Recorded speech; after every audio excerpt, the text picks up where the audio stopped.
Hola chicos, hoy vamos a ver la segunda parte del tema correspondiente a España, la dictadura de Franco, de las clases de repaso para recuperar la tercera evaluación. Bueno, pues hoy los apartados que vamos a desarrollar son en concreto la política exterior del régimen franquista, que la tenemos aquí, viendo estos cuatro apartados, qué ocurrió durante la Segunda Guerra Mundial, durante la Guerra Fría, durante la descolonización o el conflicto de Gibraltar. Y posteriormente veremos la evolución económica, la autarquía y el desarrollismo. Bien, comencemos con la política exterior. El primer aspecto a destacar durante la Segunda Guerra Mundial. España fue un país no beligerante, es decir, no participó activamente. Sin embargo, en 1941 envió la División Azul en apoyo a Alemania. Esto le costó duro a España, puesto que tuvo un aislamiento internacional, y fue excluida de la entrada en la ONU.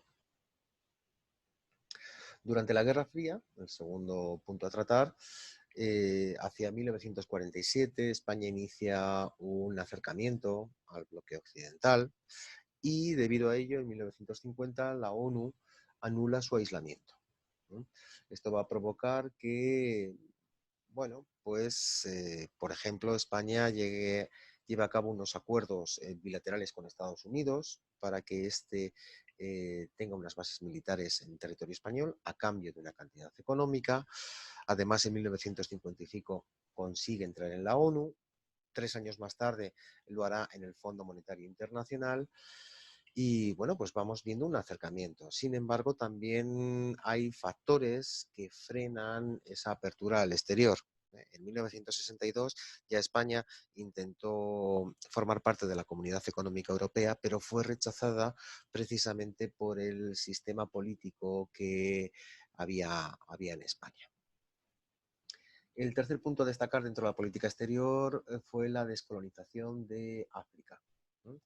En 1956 se produce la independencia de Marruecos, España tiene que devolver Igní y Guinea Ecuatorial, y además en el año 1975 Hassan II inicia la Marcha Verde, por la cual la parte del Sáhara español tendrá que ser devuelto a Marruecos.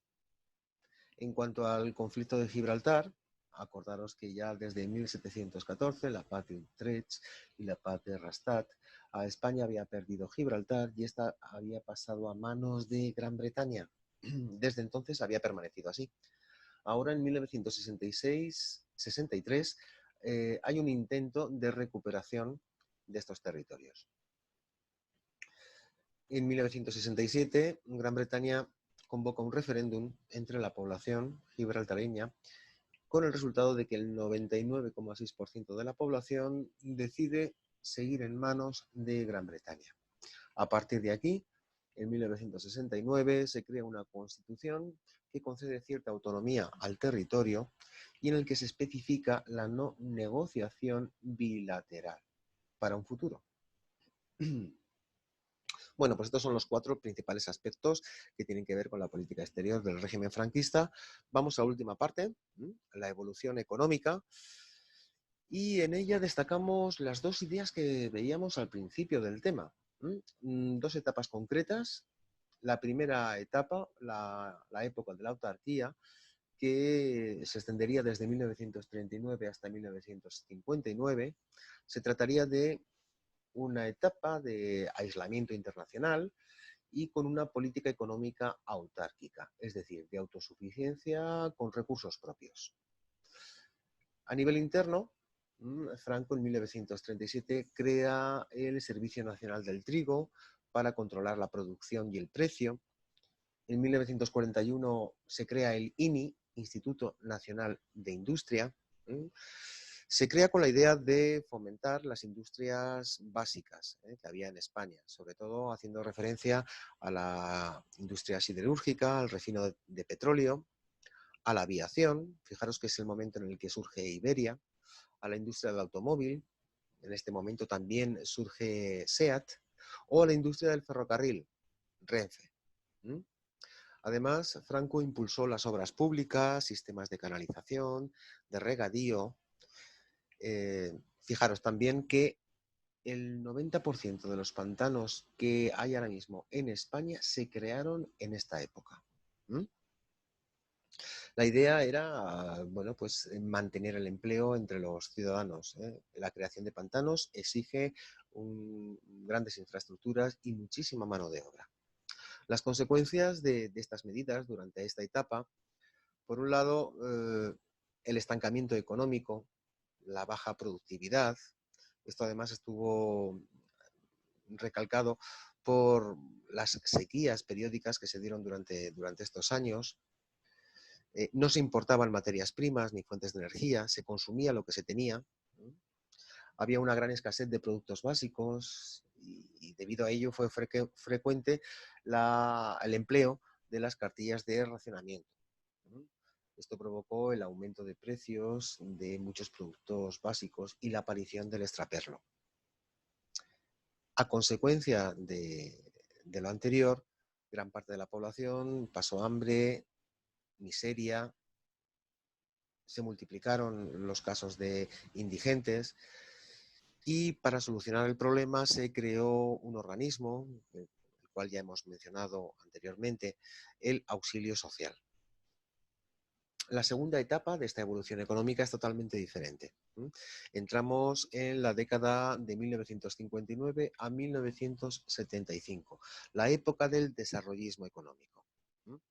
Ya en 1959, Franco establece un plan de estabilización.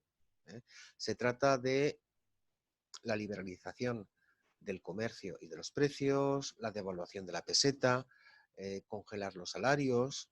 A estas medidas, además, hay que sumarle los planes de desarrollo cuatrieniales que establece Franco, dando paso a la entrada de tecnología extranjera, a la inversión de capitales.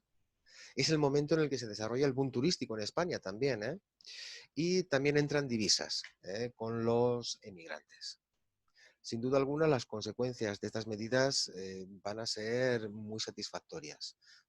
Se consigue un cierto desarrollismo, se moderniza la economía, se da un impulso importante al proceso industrial, pero a pesar de esto, a pesar de estas mejoras, también hay ciertas desigualdades regionales.